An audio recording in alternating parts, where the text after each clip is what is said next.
พี่น้อง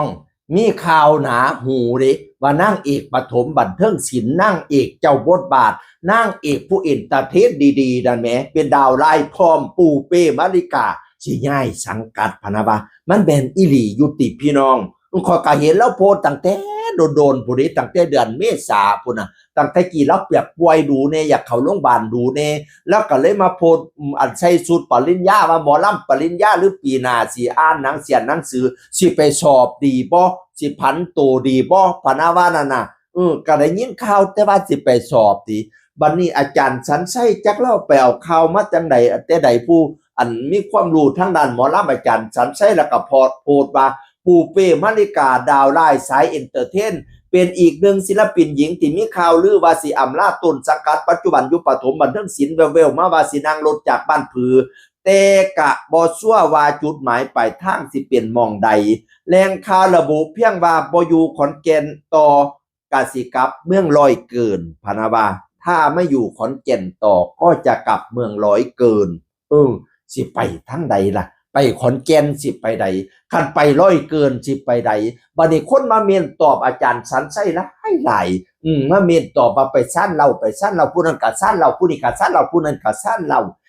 หรือสิไปซ่านเราอีหลีเพราะว่าเพิ่นเคยติดต่อนอนยังกันเนาะตั้งแต่สมัยโควิดว่าบูตรจักรพันธ์ลำเพิ่นเราเฮ็ดไลฟ์สดสตรีมมิ่งซ่านเราบันเทิงศิลป์คนไปเบิ่งห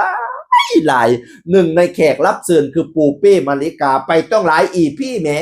ตอนเราไปเบิ่งคนเข้ากลุ่มก็หลายเด้ความสามารถเราหลายเราเอนเตอร์เทนเก่งเสียงกาดีพี่น้องสำหรับปูเป้มาริกาก็บ่มั่นใจว่าสิไปซ่านเราบ่แล้วก็วางปีนี่วางเดือนมิถุนายนเนี่ยก็ไปเยี่ยมไปเยี่ยมอันหัวหน้าบูตรจักรพันธ์ลำเพิ่นแหมเราเขียนว่าจังซี่ล่ะวันนี้น้องสาวเล่นใกล้กันแวะมาเที่ยวหาขอบคุณที่คิดฮอดซานเล่าเด้อล่ะฮักแพงครับว่าซั่นหัวหน้าบูตรว่านั่นน่ะบัดนี้บ่ลำซานเราก็กำลังใจน้องปูเป้มาริกาครับพะนะว่าน่ะ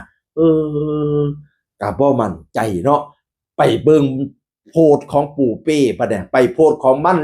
ริกาบัดนี้แล้วก็โพสต์แต่ว่าเชิญชวนมามื้อปิดฤดูกาลเด้อวันที่20มิถุนายนที่เกาะกลางบ้านผือตำบลพระลับเขาเจ้าสิปิดฤดูกาลวันที่20นอกจากนั้นก็เตรียมโตเป็นแม่ค้าออนไลน์ขายแก้วบองขายหมูฝอยโอ้ยขยันให้อีหล่าหาเงินเลี้ยงลูกชายน้องเป่าพะนะว่าน้องเป่าก็ตาฮักตาแพงตาแงงตาเพิงดังโ